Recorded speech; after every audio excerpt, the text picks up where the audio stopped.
doctor Guillermo Valles, director de la División de Comercio Internacional de Bienes y Servicios y Productos Básicos de la Junta. Con el fin de realizar los pasos que se requieren para acelerar la transición del país hacia una economía de renta alta basada en la producción de conocimiento, se realizará el conversatorio que contará con nuestros distinguidos participantes. Como les comenté, el doctor Valles será quien modere dicho conversatorio. Gracias.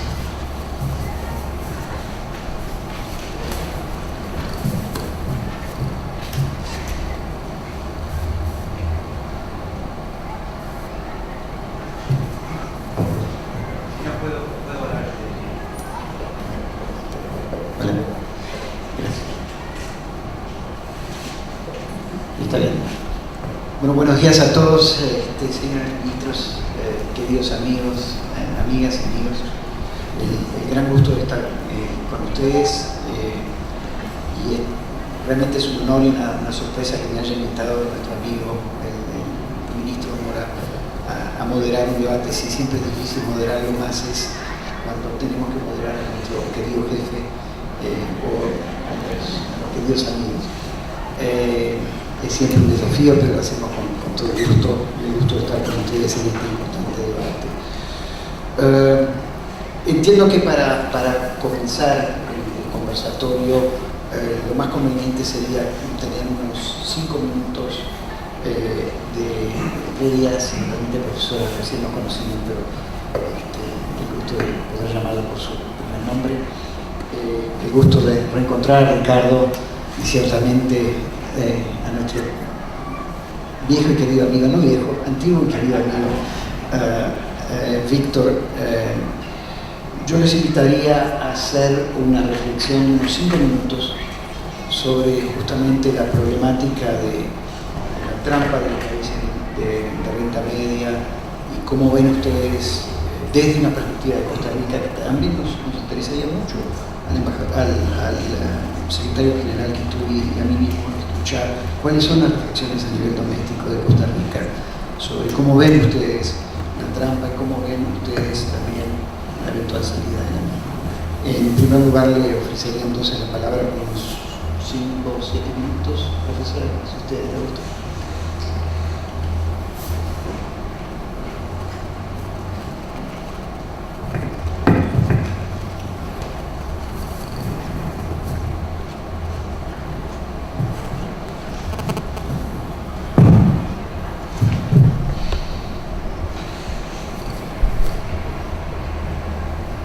Problema de las personas bajitas. Amigos y amigas, Costa Rica es reconocida internacionalmente como un país con un futuro promisorio y con un modelo de apertura realmente emblemático, lo que convierte su política comercial en un bastión decisivo para su desarrollo integral, siempre y cuando se mire para adelante, no para atrás. El problema de países como el nuestro es que nuestro futuro prometedor siempre es futuro. Un futuro que se eterniza y se convierte en un limbo de complacencias, donde el discurso político siempre comienza con apologías del pasado y promesas del futuro.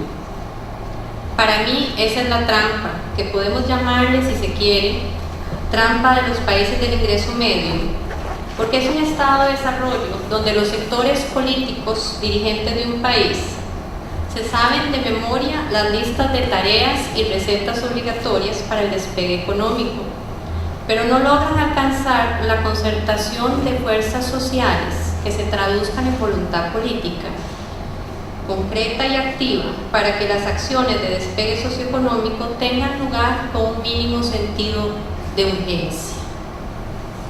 Recetas no nos faltan, sabemos lo que no estamos haciendo y sabemos lo que tenemos que hacer. ¿Dónde está entonces el problema? ¿Será que la abundancia de recetas no aterriza nunca en acciones?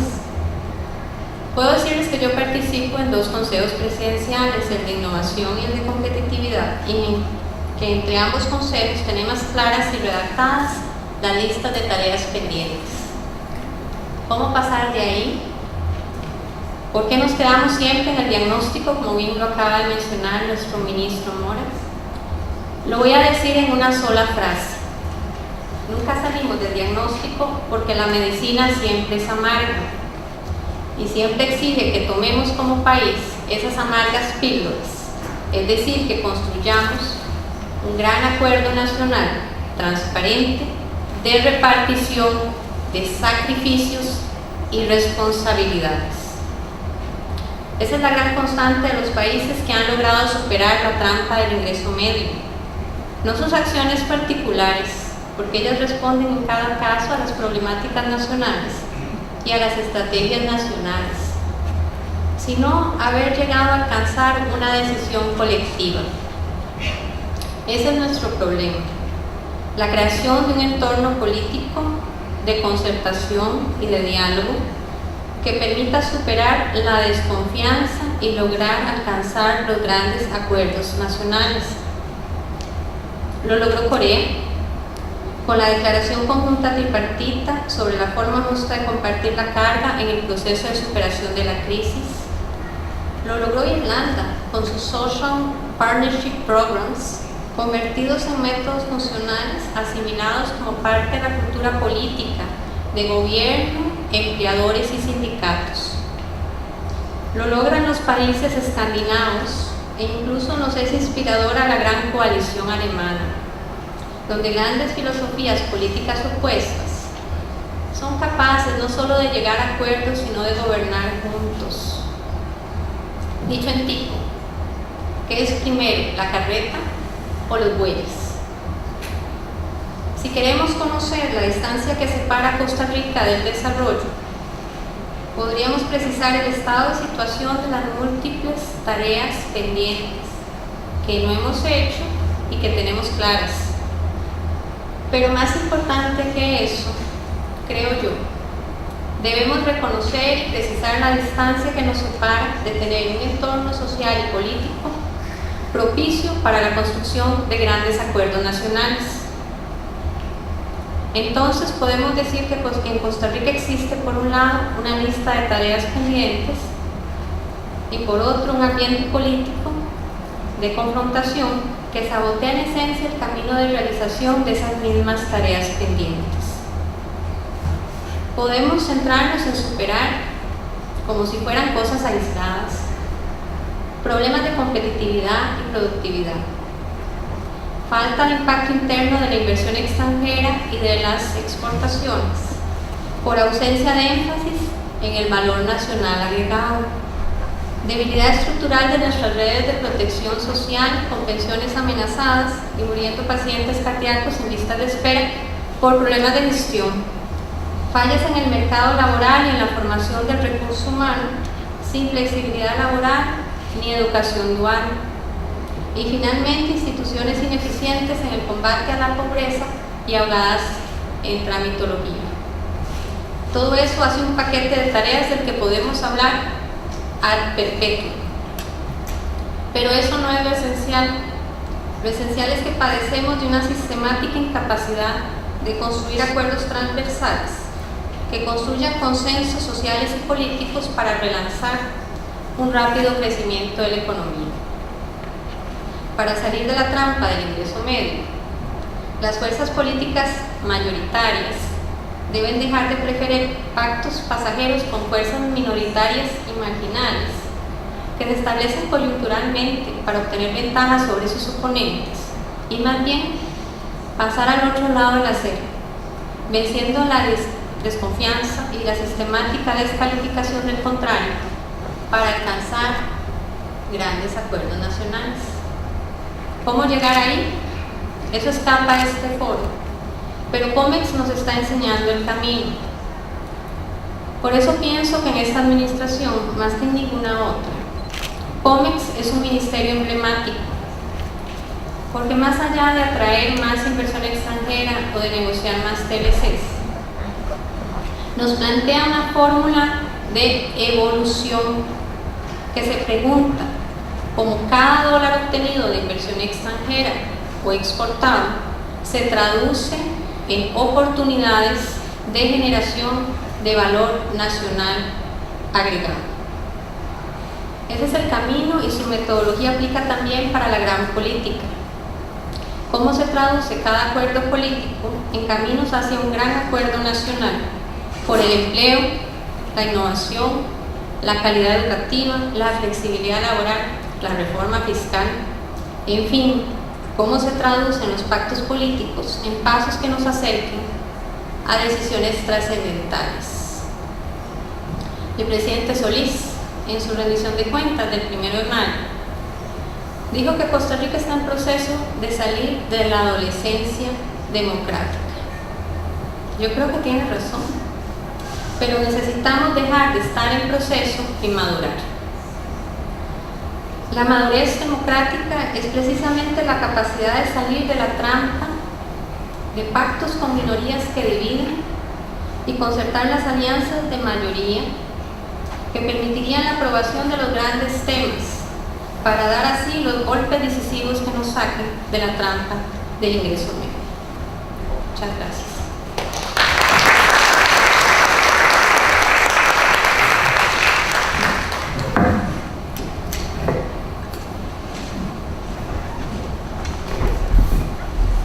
Muchas gracias por esa presentación. La verdad que yo por lo menos esperaba un enfoque más económico y me resultó particularmente motivante la reflexión política, la importancia de los consensos políticos, la importancia de los grandes acuerdos nacionales y esto como una tarea que trasciende a los gobiernos para involucrar a todas las fuerzas sociales. Es un punto que seguramente vamos a desarrollar más adelante. Quizás el doctor Quituí, que también tiene una larga experiencia como político, como ministro de Comercio Exterior, pero sobre todo también en su carácter de ex parlamentario, más de 15 años de Congreso en Kenia, nos puede hablar también de la importancia de los acuerdos políticos como forma de sustentar un enfoque evolutivo, un punto que también resultó particularmente atractivo en su presentación, ministro. El modelo evolutivo, algo que conviene inclusive que nunca reflexionemos. Sin más, me gustaría darle la palabra a nuestro amigo Ricardo Monge, quizás también unas reflexiones del podio o como tú quieras.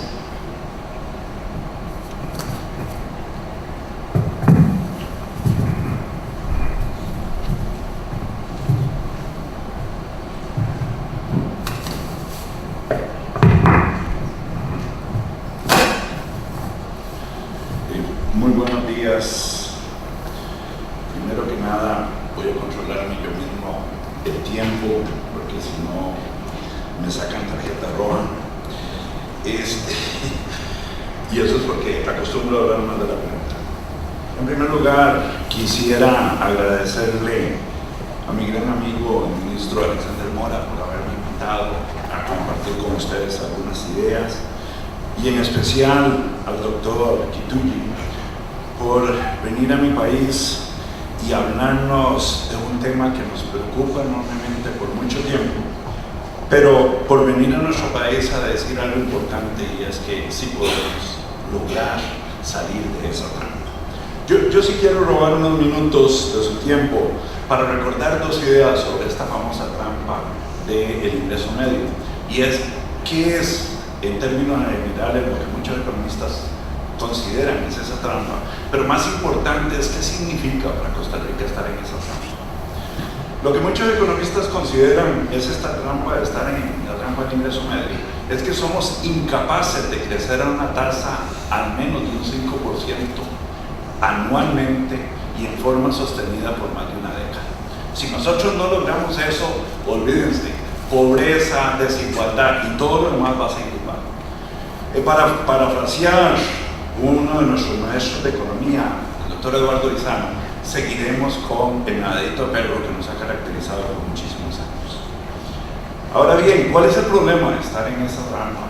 El problema es que si no logramos hacer ese crecimiento, tampoco vamos a lograr, como lo dije, reducir las desigualdades y por ende esta incertidumbre que nos rodea y este clamor de mucha gente de decir, es que creo que el modelo no sirve, y lo decía muy bien el señor ministro.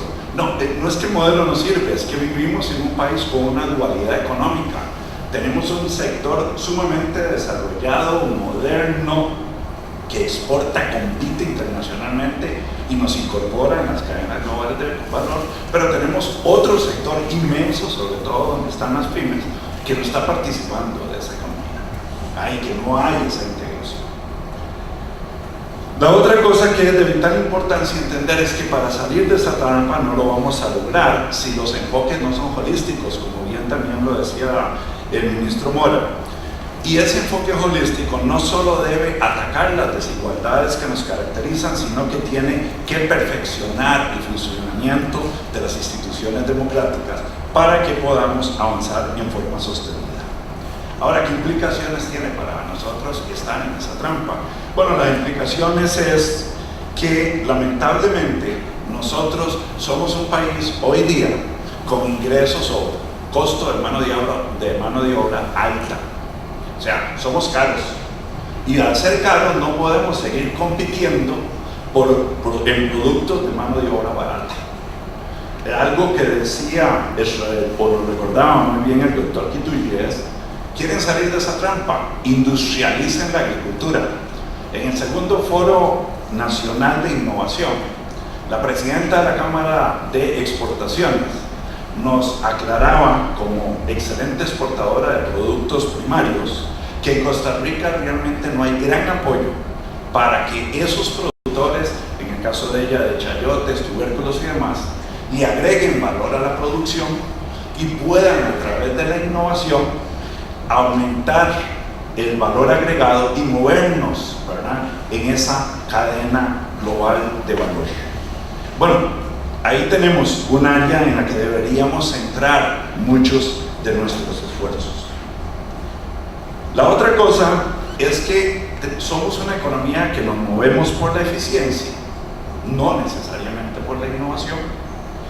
Y igualmente, cuando queremos movernos ahora hacia una economía dirigida por la innovación, nos está costando competir internacionalmente contra países que sí son líderes en la innovación. Ese es el problema que tenemos. El problema es, ya no podemos decir vamos a seguir produciendo y exportando a base de mano de obra barata, porque hay otros, ¿verdad?, que tienen mano de obra más barata que nosotros. Y por otro lado, no vamos a poder fácilmente seguir compitiendo contra países más avanzados tecnológicamente si no damos el salto a convertirnos en una economía liderada por el conocimiento, que es otra de las aportaciones que nos hizo hoy el doctor Quituyes. Ahora bien, la pregunta, y me encanta lo que planteó mi amiga Belia Gobaere, de que hay que hacer acuerdos y consensos y demás. La pregunta es, si otros países de tamaño como el nuestro lo han logrado. Belia hablaba de Corea, y a mí me encanta el modelo coreano, pero Corea es un país relativamente grande, un país posiblemente 10 veces el tamaño nuestro, tanto en población como en tamaño territorial. Y uno podría pensar, cuando habla de economías guiadas por la innovación, de que está hablando de Estados Unidos, países grandes. Pero la extraordinaria noticia que tenemos, gracias a los estudios que se han hecho sobre esta materia, es que de los 10 países más innovadores del mundo, es decir, los que están hoy día como líderes mundiales de la innovación, 7 son economías con menos de 10 millones de habitantes. Es decir, los mayores innovadores de este mundo no son solo Estados Unidos, ¿verdad?, no es solo Canadá, no es solo países grandes como Corea. Claro, ahí tenemos mucho que aprender. Sino hay países pequeños, Suecia, Finlandia, Irlanda, Singapur, Dinamarca. Inclusive recientemente he estado estudiando el modelo de los Países Vascos. Claro, ellos tuvieron que caer en una crisis económica. Ojalá nosotros no tengamos que caer en una serie de crisis. Yo creo que ya la crisis la tenemos. Y no es una crisis económica, es una crisis social, una crisis de inconformidad de la sociedad costarricense con la incapacidad que muy bien nos señalaba Belia de decir nos arriesgamos y nos movemos hacia adelante. La otra lección que se aprende de estudiar estas economías pequeñas es que ellos no copiaron modelos. En ninguno de ellos se agarraron y se fueron a ver qué hace Estados Unidos y Silicon Valley. Si ustedes estudian el modelo de Finlandia, por ejemplo, ellos no copiaron Silicon Valley. Ellos lo que hicieron puede decir, no tenemos mercados domésticos gigantes donde podamos aprovechar economías de escala, ergo tenemos que salir a exportar. Y segundo, no tenemos escala tampoco para ser líderes en innovar en un montón de cosas. Por lo tanto, tenemos que especializarnos en aquellas cosas donde estamos viendo que tenemos ventajas comparativas. Y entonces, por ejemplo, algo que ha hecho muy bien Comet desde hace mucho tiempo y ahora lo están reforzando aún más, el programa de encadenamientos productivos que este país tiene con las multinacionales. Hay estudios ya en Costa Rica, yo participaba en algunos de ellos para el BID, en donde hemos podido documentar que existen derrames de conocimiento, transferencias de conocimiento desde estas empresas a las empresas pequeñas, y que esos nuevos conocimientos le permiten a esas empresas pequeñas ser más productivas y ser todavía mejores exportadores. Bueno, ya tenemos evidencia que lo que hemos venido haciendo está bien hecho. La mala noticia es que si uno ve las escalas de nuestros programas de apoyo en encadenamientos, en Matching Grant para la innovación como ProPyme, son muy pequeñas esas escalas. Si se compara inclusive con lo que invierte en esos programas o similares iniciativas Uruguay, que es una economía similar a la nuestra con 5 millones de habitantes, nosotros estamos a un tercio de lo que ellos están invirtiendo en eso. Entonces, parte de la recomendación es, sabemos que estamos haciendo cosas buenas, dejemos de jugar de casita y démosle un nivel muchísimo más alto a lo que hay que hacer. Yo creo que yo me estoy pasando el tiempo, ¿verdad? Entonces, tengo otras ideas que quiero compartir con ustedes, pero creo que las podemos hacer cuando hagamos el conversatorio. Muchísimas gracias.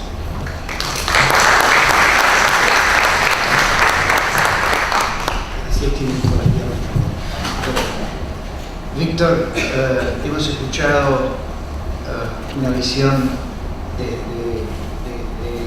un ángulo más bien político, la necesidad de los grandes consensos nacionales, de la decisión colectiva, del sacrificio, de las fuerzas sociales apoyando esos acuerdos nacionales.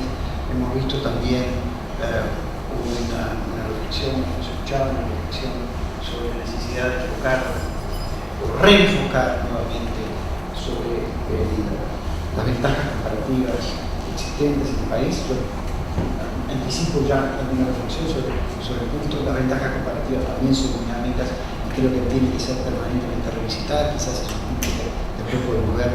Pero Víctor, antes que nada me gustaría saber tu opinión sobre cuáles son las reflexiones en base a tu experiencia que serían útiles para de alguna forma contribuir al debate nacional sobre cómo superar esta problemática de esta suerte de trampa de la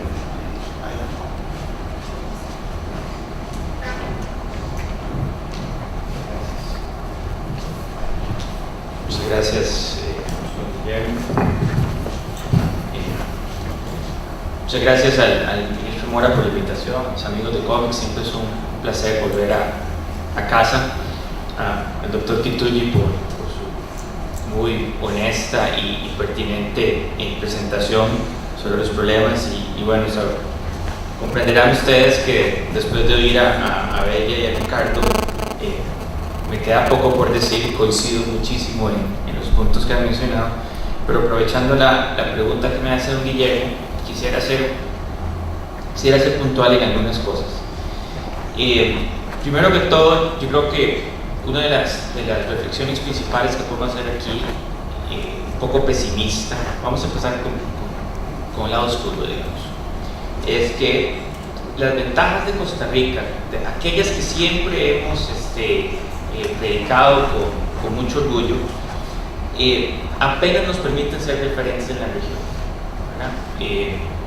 Nosotros en el INCAE somos el socio del Foro Económico Mundial y todos los años realizamos una encuesta ejecutiva para redactar el informe global de competitividad.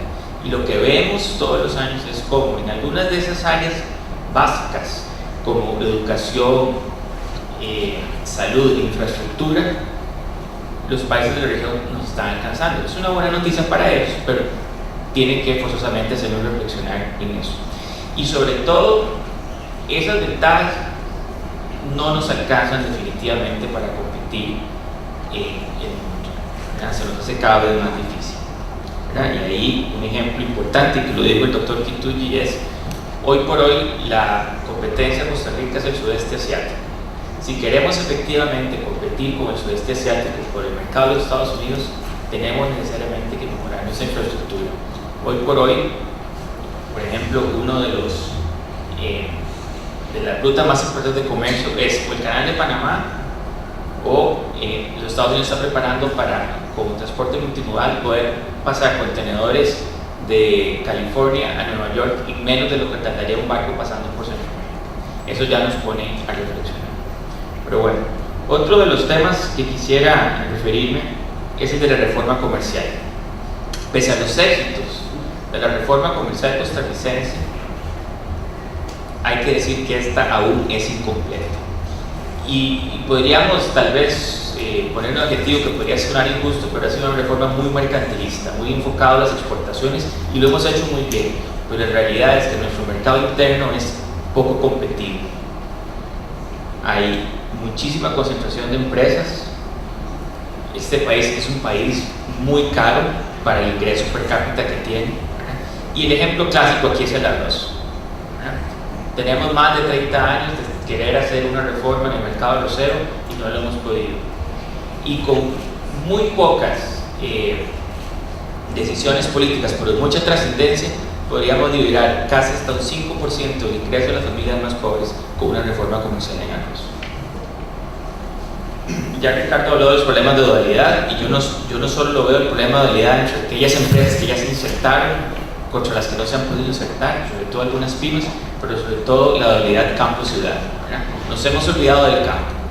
Fuimos muy exitosos a finales de los 80, principios de los 90 en hacer ese salto hacia la diversificación. Se invirtió muchísimo con CINDE y otras instituciones del Estado en el descubrimiento de la ventaja comparativa. Sin embargo, eso lo dejamos de hacer, ¿verdad? Y tenemos un sector rural que está sufriendo las consecuencias de ello, ¿verdad? Tenemos que ponerle muchísima atención a la integración centroamericana. El doctor Kituyi dio un ejemplo valiosísimo sobre la cuenca del Mekong, ¿verdad? Nosotros tenemos que pensar en integrarnos decididamente con Centroamérica, sobre todo en temas de la cadena de valor, ¿verdad? Tenemos aún, hoy por hoy, hay diferencias de ingreso importantes en Centroamérica que nos permiten poder establecer diferentes segmentos de una cadena de valor a lo largo de la región centroamericana. Pero eso implica una integración económica de verdad y además un elemento importantísimo que en este país es tabú, que es la integración del mercado laboral en Centroamérica, ¿verdad? En educación es imperioso la necesidad de reformar el sistema educativo, los indicadores así lo indican, y sobre todo enfocarnos en el tema de la educación dual, que ya lo mencionaron aquí, y entrar de lleno a la reforma de la educación pública, que también es un tema complicado en este país. Las universidades públicas, sobre todo, muchas de ellas están tomadas por grupos de interés, ¿verdad? Y eso ha mermado el desarrollo en estas universidades de mayores y mejores oportunidades en carreras que se ocupan en el país, ¿verdad? Y hay que, sobre todo, como lo dijo bien Ricardo, vincular a las universidades con el sector privado, ¿verdad? Para terminar esas reflexiones, Costa Rica ha sido, desde los albores de la independencia, un innovador social y económico. Nuestra primera constitución, el Pacto de Concordia, dio derechos fundamentales, libertades civiles, libertades económicas a los ciudadanos. Dimos educación pública gratuita antes de 1880. Después dimos el salto a las garantías sociales. Construimos un ferrocarril al Pacífico electrificado con unas maravillas tecnológicas en su momento, el puente sobre el Río Grande, que todavía sigue ahí. Miren, si nosotros hubiéramos mantenido esa trayectoria de innovación en temas, por ejemplo, de obra civil, hoy por hoy no me soñaría que tuviéramos un satélite o algo así mucho más sofisticado. Así que necesitamos las innovaciones del siglo XXI. Ingresar a la OECD es una de ellas, ¿verdad?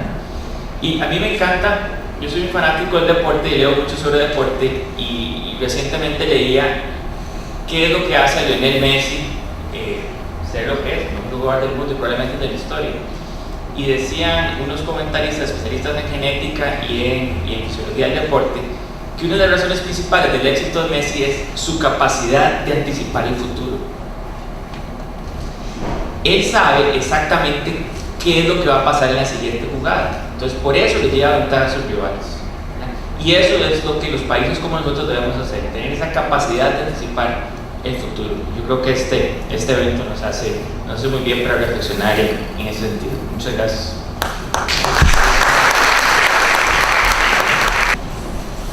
Muy bien, continuando entonces con el conversatorio, señora vicepresidenta, el gusto de también presidir el panel.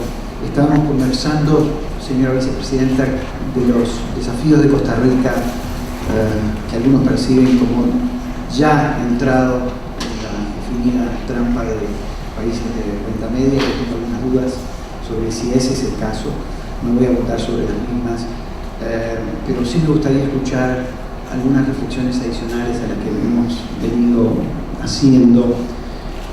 La primera que se me ocurre, y perdón ministro Mora, porque yo me salgo del libreto con estas preguntas. Víctor recién nos hacía una reflexión que creo que es muy adecuada sobre la dicotomía campo-ciudad y cuánto de esa dicotomía se refleja en el perfil exportador, en la integración de la economía rural a la economía internacional, la falta de integración, la falta de valor agregado. Es interesante la dicotomía campo-ciudad, como si Costa Rica no viviera rodeada de dos grandes mares. Entonces, mi pregunta, my question, Dr. Kitui, is what could be your reflections about Costa Rica beyond this dichotomy of urban versus rural, if we take into account that Costa Rica actually is surrounded by two giant oceans that are actually, could be bridges to the rest of the world. What would be your reflections according to your own experience and to the thoughts and the thinking that we have developed in ANTO? Okay, thank you very much. I didn't get to go to this area, but it's true that beyond the problematic of rural-urban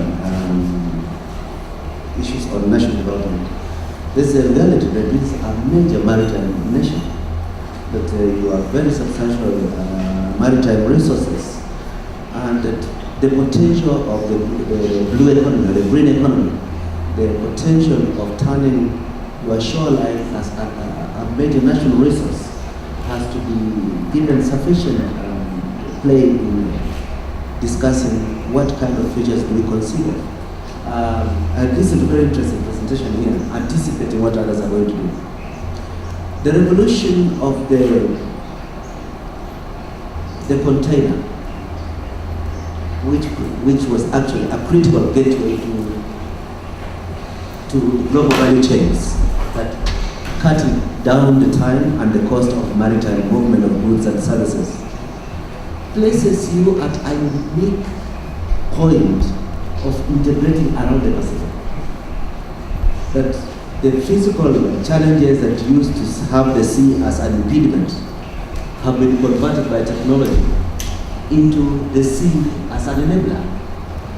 And I think when physical space may be closer and looking at Latin America and Central America, the actual distance of commercial integration in Southeast Asia is forever getting much shorter and much simpler, if seen as an opportunity. Similarly, you have a unique advantage within very limited geographical space. You are both Pacific and an Atlantic nation. Now, the Atlantic Ocean remains a major area of potential leadership in services industry for this country.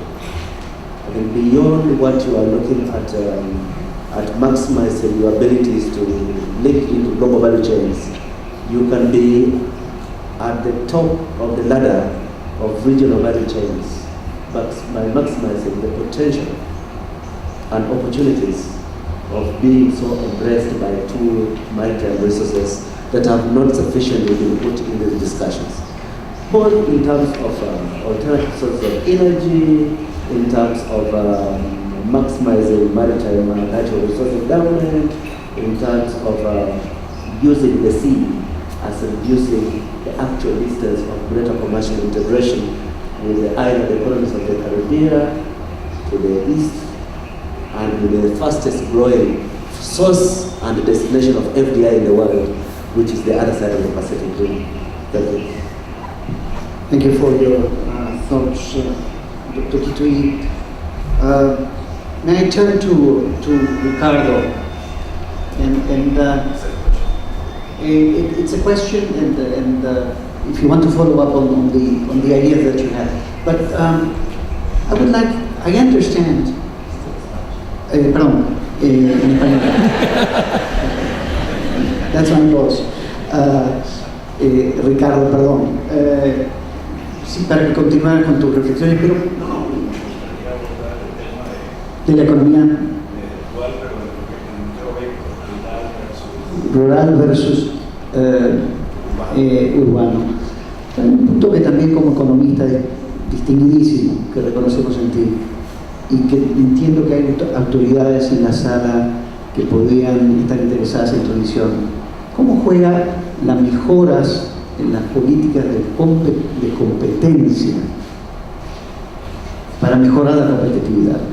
Porque en definitiva la apertura comercial que todos buscamos, las economías pequeñas, es para mejorar la competitividad.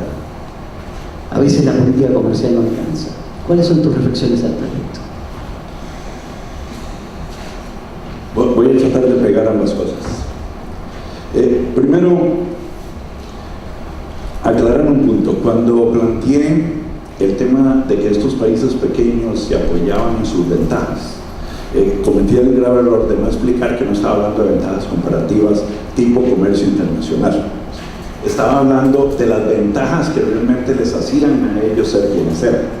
Y entonces, basándome en eso y tomando la pregunta que se me hace sobre cómo mejorar la competitividad y tomando en cuenta lo que planteó Víctor sobre esta diversidad entre el sector rural y el sector urbano, más bien voy a plantearles una idea que vengo elaborando desde hace ya rato con las autoridades del Korean Development Institute para Costa Rica. Costa Rica, una de las cosas que uno aprende de estudiar el modelo coreano, y que tuve la dicha hace menos de un mes de estarlo estudiando in situ con mi compañera Kibelia y algunos funcionarios de gobierno, ellos nos decían que ellos no desarrollaban el Sistema Nacional de Innovación de arriba a abajo, sino regionalmente de abajo a arriba, pero trabajando, cosa que para mí es nuevo y que creo que Costa Rica no lo hemos hecho con éxito, trabajando siempre, no solo el gobierno, la academia y el sector privado, sino que cuando se habla de gobierno es el gobierno nacional y el gobierno local. Entonces, la idea es esta, y aprovecho que está la señora vicepresidenta acá y el señor ministro. Hemos estado discutiendo si no se podría aprovechar la zona económica especial de San Carlos, que ya existe, está liderada por el Instituto Tecnológico de Costa Rica. Participan en ellas empresas nacionales e internacionales, participan en ellas también el gobierno local de esa región y obviamente debería participar también el gobierno nacional. Y tratar de preguntarnos cuál debería ser una agenda para desarrollar un sistema regional de innovación en esa región. Y en ello ayudaríamos a uno de los puntos que decía antes y que el doctor Kitui nos señaló muy bien: industrializar la agricultura de este país. Esa es una zona excelente, son extraordinarios empresarios lo que hay ahí, pero la mayoría producen commodities, eso es lo que producen bienes agrícolas que no tienen mayor valor agregado. El reto es cómo damos el salto, y eso ayudaría a cerrar estas brechas también entre la zona rural y la zona urbana. Y perdón para el doctor Kitui, San Carlos significa la zona norte de Costa Rica y atlántica. Es una zona rural muy rica, ¿verdad? Ahora, me plantean que qué cosas se pueden hacer en materia de competitividad. Ok. 4 ideas que de una vez las dejo ahí para este mismo proyecto. Y tomo aquí algo que dijo Víctor que me encantó, y es Messi. Nosotros en Costa Rica, gracias a la excelente labor que hizo nuestra selección,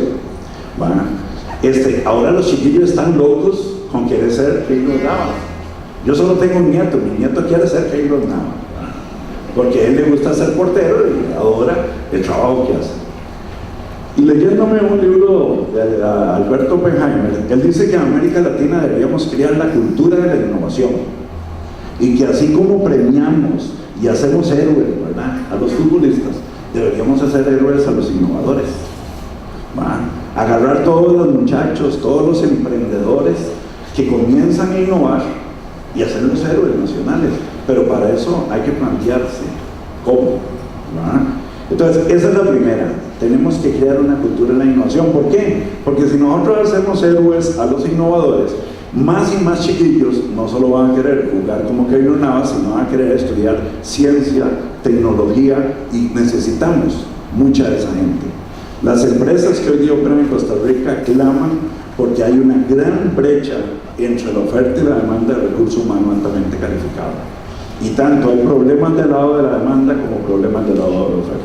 O sea, tenemos pocos muchachos que quieren estudiar esas áreas, y por otro lado, Víctor señalaba algo muy cierto, tenemos problemas de que muchas de nuestras universidades no amplían la matrícula.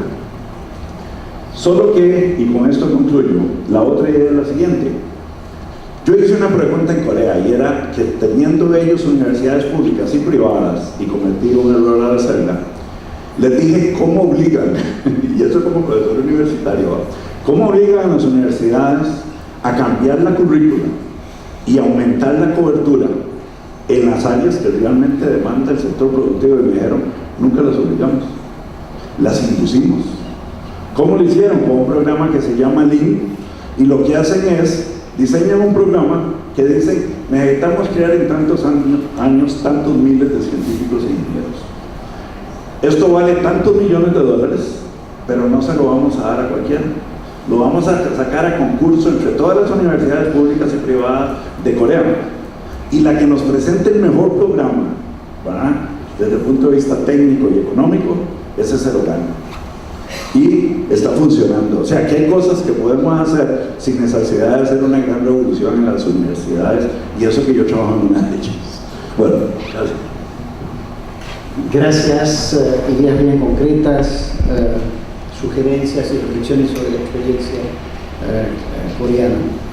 Lelia, Costa Rica, entiendo yo que gasta, más que gasta, invierte, diría yo, 7% de su Producto Interno Bruto en educación.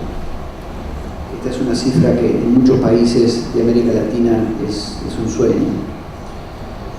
Es uno de los porcentajes más altos.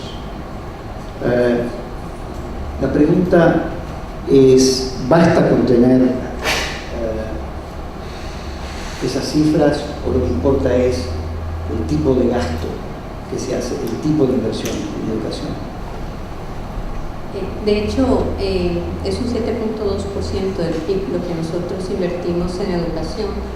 Y yo he estado en países como República Dominicana, donde están haciendo marchas para ver si llegan al 4%. Aquí es un tema, yo creo, de calidad.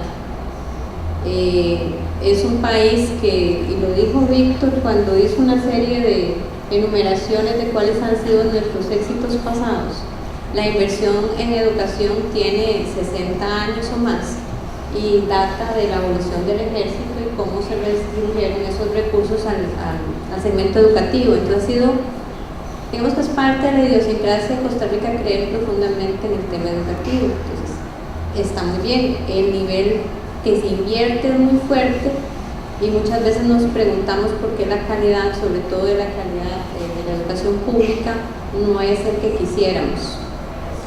Y eso va no solo en educación primaria, secundaria, donde tenemos fuertes niveles de deserción escolar, sino también es un mensaje dirigido al tema de la educación superior. Este año nos toca enfrentar la negociación del FES, que es el Sistema de Financiamiento de la Educación Superior, y estamos, digamos, que en una coyuntura fiscal muy delicada. Este tema se dio hace 4 o 5 años, y ahí la gran pregunta es también un tema de calidad, un tema de pertinencia, tanto en la creación de capacidades como también en materia educativa. Y la gran pregunta es cómo incentivarlos. El ejemplo que acaba de dar Ricardo en el tema de cómo los inducen, cómo inducen los coreanos a que las universidades crean las capacidades que el sector productivo requiere, es lo mismo que tiene que haber en el país. Nosotros tenemos una asignación de recursos que ya está, digamos, dividida. Ahora son 5 universidades las que están en el sistema CONAR, ya no son 4. Y en la ocasión pasada que se negoció el sistema del FES, hicieron algo muy interesante, que fue el empréstito del Banco Mundial, que ya estaba orientado a que hubiera mayor pertinencia en los temas de investigación y además que hubiera mayor apertura y cobertura en cierto tipo de carreras que el sector productivo está demandando muy fuertemente. Tal vez menos inversión en ciertas áreas sociales, qué duro, ¿verdad? Porque no viene una universidad estatal a hablar de estos temas, y mayor, la necesidad que tenemos de mayor número de ingenieros en ciertas áreas.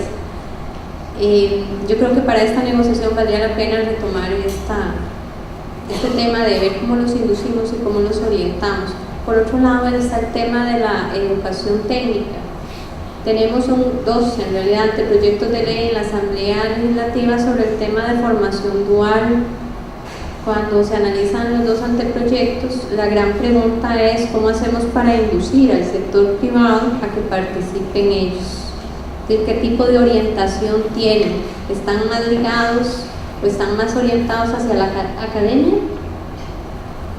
¿O los centros educativos? ¿O hay más orientación hacia el sector productivo? Porque es una forma de reclutamiento indirecto.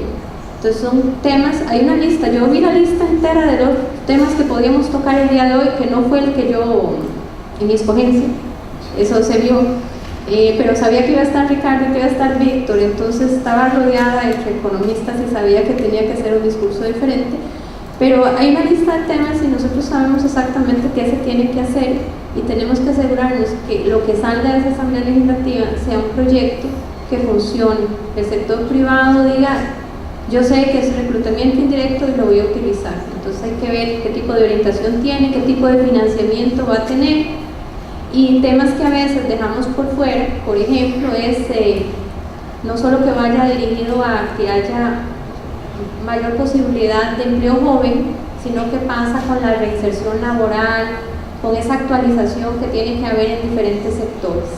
Yo sé que le di una respuesta muy amplia, espero que haya sido satisfactoria. El público que juzgará en parte ha sido muy abundante y muy rica. Para beneficio de la señora vicepresidenta, también la profesora en el comienzo nos hablaba de la enorme importancia de las decisiones políticas colectivas, de la participación de las fuerzas sociales en el mantenimiento de un modelo evolutivo, como le planteaba el ministro Mora. Víctor, para concluir nuestro conversatorio, ¿alguna reflexión sobre consideraciones específicas en materia de política comercial que tú tendrías respecto del futuro? Eso por un lado. En segundo lugar, insistiendo en mi pregunta, no sé si tú puedes hacer alguna conexión lógica entre las ganancias de competitividad que trae la apertura comercial, pero el necesario acompañamiento de políticas de competencia fuerte, con autoridades fuertes, con legislación fuerte, que asegure que las ventajas de la apertura comercial lleguen efectivamente a los consumidores, sean estos individuales o industriales. ¿Alguna reflexión en esa materia? Gracias, don Guillermo. Bueno, yo creo que Dios está en el clavo, que con uno de los principales problemas de este país, yo lo quise resaltar en mi presentación, pero primero, sobre los retos en política comercial, yo creo que el país, si de algo puede sentirse muy orgulloso de tener una política comercial coherente, y sobre todo continua por ya casi 30 años, que apunta en la dirección correcta. Nuestra red de tratados comerciales es muy profunda. Somos de los principales países en el mundo que utilizamos esos acuerdos. Somos un buen discípulo del sistema multilateral, lo hemos aprovechado de manera importante y yo creo que debemos ir en esa dirección. Me parece que es ineludible para el país que vayamos hacia la Alianza del Pacífico, es el paso siguiente. El problema de los siguientes acuerdos, de la nueva generación de acuerdos comerciales, es que van más allá de la eliminación de barreras al comercio, ¿verdad? Son ya reformas detrás de la frontera que involucran áreas que tocan nuevos grupos de interés que se sienten afectados, y ahí es donde la reforma se vuelve más compleja. Me parece importantísimo, y lo vuelvo a repetir, ponerle atención a la integración centroamericana. Costa Rica ha sido reacia, reticente a hacer mayores esfuerzos y sobre todo a liderar una integración económica centroamericana que sea sobre todo favorable a Costa Rica. De hecho, ya Costa Rica es el principal exportador de Centroamérica, pero necesitamos integrarnos en otras áreas, y el mercado laboral es muy importante para poder aprovechar las ventajas que se pueden derivar de cadenas globales de valor, en donde participen diferentes eslabones en Centroamérica en diferentes procesos de acuerdo con las capacidades de cada país. Y referente a la política de competencia, don Guillermo, yo creo que usted dio, como decía, dio en el clavo. Este país ha hecho muy bien su tarea hacia afuera, pero no hacia adentro. Persisten barreras muy importantes a la entrada de otras empresas o a la entrada de otros bienes y servicios en nuestro mercado local. Y esas barreras deben ser removidas. Tenemos una tendencia a la concentración de empresas en ciertos sectores importantes. Mis compañeros costarricenses lo saben, recientemente ha estado en el debate el tema del cemento, por ejemplo, es un tema importantísimo, y como ya mencioné, un producto básico por excelencia que es el arroz. El tratamiento de esos dos temas, sobre todo el tratamiento del arroz, en todos los gobiernos anteriores, porque no podemos responsabilizar a este gobierno únicamente, ha sido muy tibio, muy tibio, y en una posición donde el grupo de interés tiene una fortaleza inexplicable. En cemento, por ejemplo, la reacción ha sido completamente distinta y encomiable por parte de las autoridades gubernamentales, pero lo cierto es que necesitamos una autoridad de competencia fuerte. El presupuesto de la autoridad de la competencia en este país es muy escaso para el tipo de responsabilidades y sobre todo el impacto que tiene esto sobre la pobreza, porque al final de cuentas es cómo la política de competencia ayuda a resolver el tema de la pobreza, y ahí el eslabón es muy claro, es directo, y si todos contribuimos a fortalecer esta autoridad de competencia políticamente y económicamente, creo que la gente va a poder decir de verdad: la liberalización del comercio me beneficia.